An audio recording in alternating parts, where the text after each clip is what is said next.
Geneva Conventions.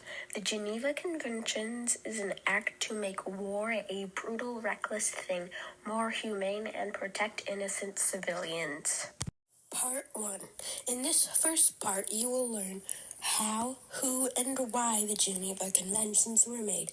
It all started when Jean-Henri Durand, a Swiss humanitarian and businessman, traveled to Emperor Napoleon III's headquarters in the north of Italy to get land rights for a business trip.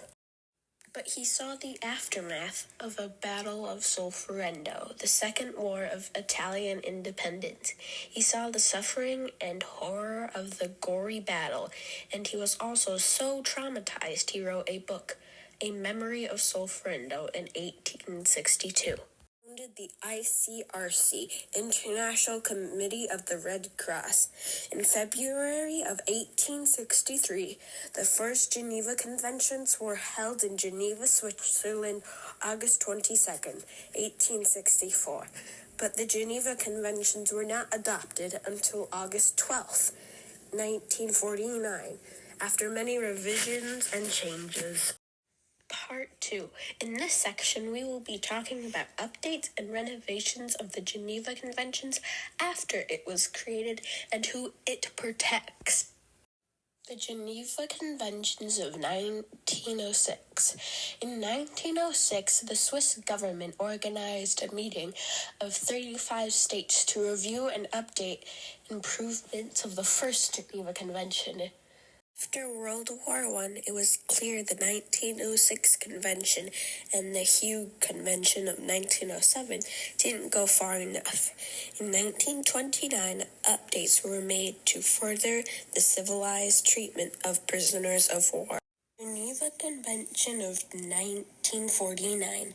Germany signed the Convention of 1929, but that didn't stop them from committing horrible crimes, both on and off the battlefield, and within their military prison camps and civilian concentration camps during World War II. As a result, the Geneva Conventions were expanded in 1949 to protect non-combatant civilians. New articles added protection to medics, wounded, and sick civilians. Article 9 of Geneva Convention said that the Red Cross has the right to assist the wounded and sick and provide humanitarian aid. Article 12 said that the wounded and sick must be not tortured, exterminated, or subject to biological experiments.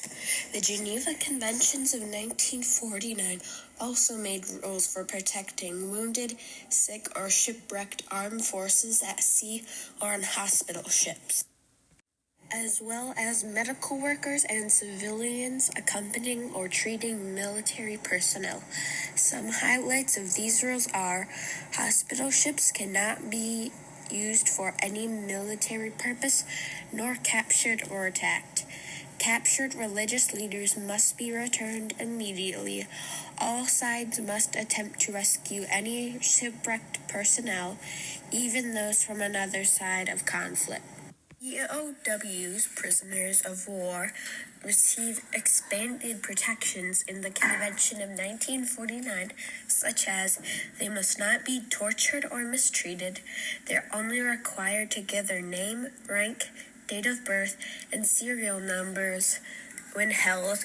They must receive suitable housing and adequate amounts of food. They must not be discriminated against for any reason. They have the right to correspond with family and receive care packages.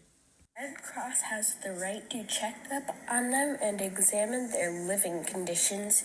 Now for part 3, I'm handing over the mic to Ariston. Thank you, Keller. Okay, let's dive into part 3 of this video. Part 3.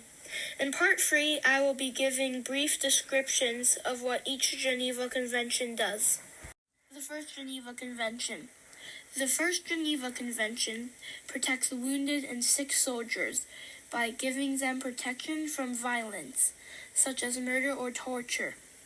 It also protects medical personnel and facilities. The second Geneva Convention. The Second Geneva Convention protects wounded and sick shipwrecked soldiers at sea. The Third Geneva Convention. The Third Geneva Convention protected POWs, or prisoners of war. It stated that POWs must be treated humanely and never tortured or killed, and they cannot be subjected to sexual violence. And they must receive adequate food, water, clothing, and be provided with medical attention, and must be allowed to write home and be visited by the ICRC, the International Committee of the Red Cross, and be released without delay after the recession of violence. The Fourth Geneva Convention. The Fourth Geneva Convention provides protection to civilians, especially the ones in the hands of your enemy, and they must be treated humanely and never killed or tortured, and they may not be subjects of sexual violence.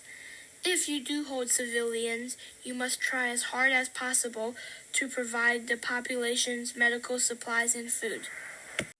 Now you know how, why, and when, and what the Geneva Conventions do, and how it provides human rights to everybody on and off the battlefield, and how we as a species are responsible for making war, such an inhumane thing, a little bit more humane to everybody, from POWs to civilians.